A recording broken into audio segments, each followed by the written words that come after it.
দারুণ ব্যাপার, দারুণ ব্যাপার। খুব ভালো, খুব ভালো। চল চল চল।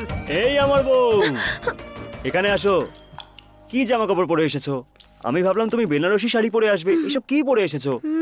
আমাকে কেমন দেখতে লাগছে? হ্যাঁ, তুমি এখানে কি করছো? সবাই দেখছে আমার দিকে। আরে কেউ দেখলে তাতে কি এসে যায়? আমাদের বিয়ে তো ঠিক হয়ে গেছে, অর্ধেক বিয়ে তো হয়ে গেছে, ঠিক বললাম তো আমি? বিয়ে ঠিক হয়ে গেছে? এসব কি বলছো? তুমি তো কিছুই জানো না। তোমার বাবা কালকে আমার বাড়িতে এসেছিল, আর আমার দেওয়া লেটারটা আমার বাবাকে দিয়েছিল। তারপরে একটু ঝামেলা হলো, কিন্তু সব সলভ হয়ে গেল। আর তারপর আমার বাবা কথা দিল, তারপর দেখলে তুমি। আমার বাবা তোমাদের বাড়িতে গিয়েছিল? হ্যাঁ অনন্যা, আমার তো বাবাই নেই। আমি ছোট ছিলাম তখন উনি মারা যান। দেখো তুমি মজা করো না। এই দেখো আমার লেখা লেটার, যেটা আমি তোমাকে দিয়েছিলাম।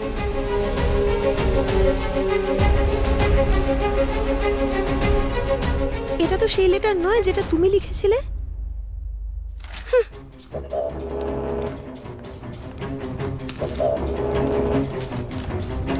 তুমি আমাকে এই চিঠিটা দিয়েছিলে।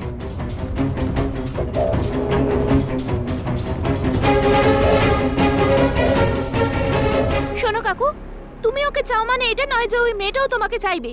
তুমি বিষয়টাকে মায়ের কাছে পর্যন্ত নিয়ে গেছো। এবার বিদিশার জীবনটা কি হবে বলো? ওর জীবনটা তো নষ্ট হয়ে যাবে, তাই না? এই তুই এইসব কি কথা বলছিস? বিদিশা আবার কে? আর আমার সাথে ওর কি সম্পর্ক? বিদিশা কে?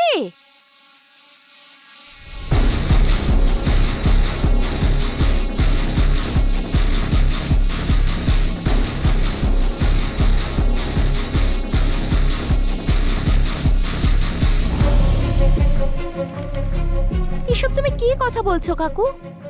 ওর সঙ্গেই তো দেখা করতে তুমি আসতে এখানে। এটা ওই ছেলেটাই না? হ্যাঁ, ওইদিকেই দেখছে। আর তুমি প্রপোজ করার চেষ্টাও তো করেছিলে।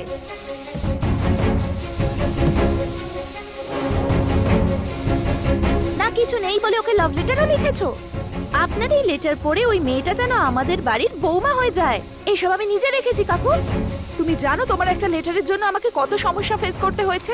তোমার লেখা লেটার পড়ে আমার কাকা আমার মাকে বলে দিয়েছে। এসব কি? হ্যাঁ লেটার আমি কি করে কে জানবো? লিখেছে এই লেটার? কেউ লেটার লিখেছে নাকি তোকে? আমার মা যখন আমায় জিজ্ঞেস করলো আমি জানতামই না সে কে। আমার কাকা সেই লেটারটা আমার বাবাকে দেখিয়েছে। আমার কাকা আর আমার বাবা সারা বাড়ি মাথায় তুলেছিল। রানীকে জিজ্ঞেস করায় ও তোমার নাম বলেছে। এত কিছু হয়ে গেছে। দেখো তুমি ভুল ভাবছো। এটা কে লিখেছে আমি সত্যি জানি না।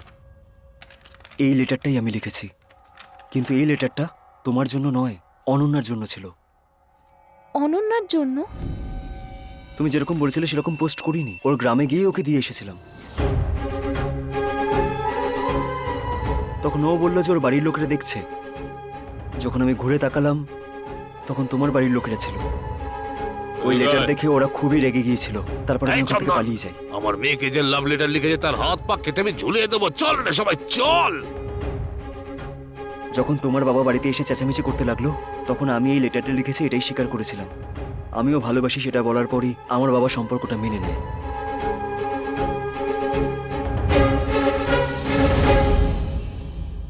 তাহলে এই লেটারটা কে লিখেছে?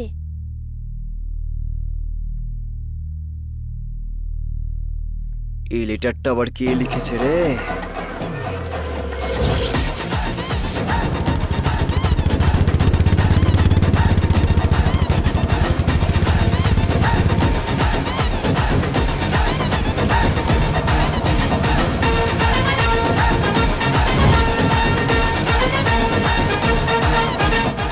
একটা কাজ করা যাক, যা হয়েছে দাদুকে খুলে বলা যাক। এইসব কিছু আমি কি করে বলবো? আমি ভালোবাসি, আমার কথা মতো আমার বাবা ওর বাবাকে কথা দিয়ে ফেলে। আমি সত্যিই জানতাম না এত বছর ধরে যে বাবা আমার সাথে কথাই বলতো না, সেই লেটারের কারণেই আজকে আমার সাথে কথা বললো। এবার এভাবে গিয়ে নিজের বাবাকে বলবো যে আমি এই মেয়েটাকে ভালোবাসি আর ওকে বিয়ে করতে চাই। এরপর তো আমার বাবা আমার সাথে কোনোদিনও কথাই বলবে না। তাহলে ওই চিঠিটা কে লিখেছে? তোমাদের কথা শোনার পর আমার এটা মনে হচ্ছে আমি না কালু নামের একজনকে চিনি। চিঠিটা বোধহয় ওই লিখেছে, আমার সন্দেহ হচ্ছে। কালু রাম?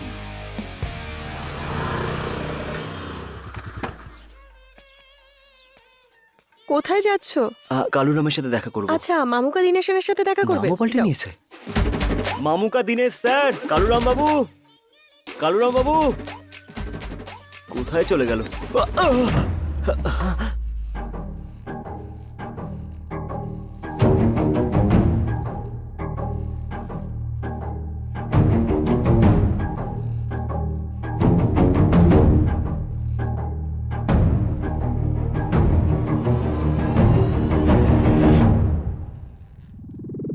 দেখো, তোমার এলাকাতে এসে তোমার হাত পা ভেঙে আমি গুড়িয়ে দিতে পারি, বুঝতে পেরেছো?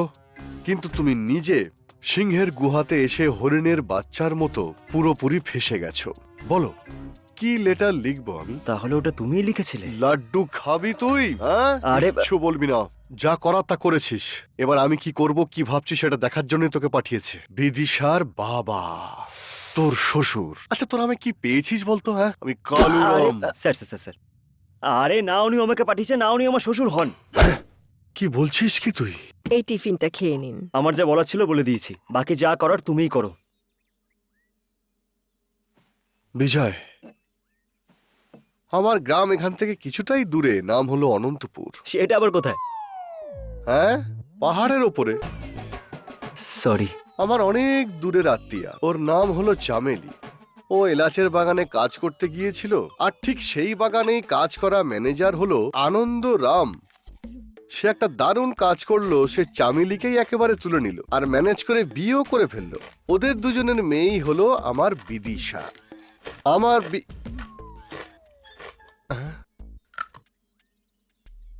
সরি, রেখে দিচ্ছি। দিনের পর দিন আস্তে আস্তে ও বড় হয়ে উঠছিল, আর তার সাথে আমার ইচ্ছেও বাড়তে শুরু করলো। আমাদের সম্পর্ক নষ্ট না হয়ে যায়, বিদিশা আমার হাত থেকে যাতে বেরিয়ে না যায়, সেই জন্য একটা সিদ্ধান্ত নিয়েছি। চামেলিরও একই সিদ্ধান্ত ছিল, কিন্তু সে আনন্দ কি করলো সেটা কি জানো? আগে গিয়ে ভালো করে পড়াশোনা করো, তারপর আমার মেয়েকে বিয়ে করার স্বপ্ন দেখবে, বুঝলে? যাও যাও এখান থেকে। আমাকে অপমান করে বের করে দিল, আর তার উত্তর দেওয়ার জন্য আমি একজন মাস্টারকে আমার হোম টিউটর রাখলাম।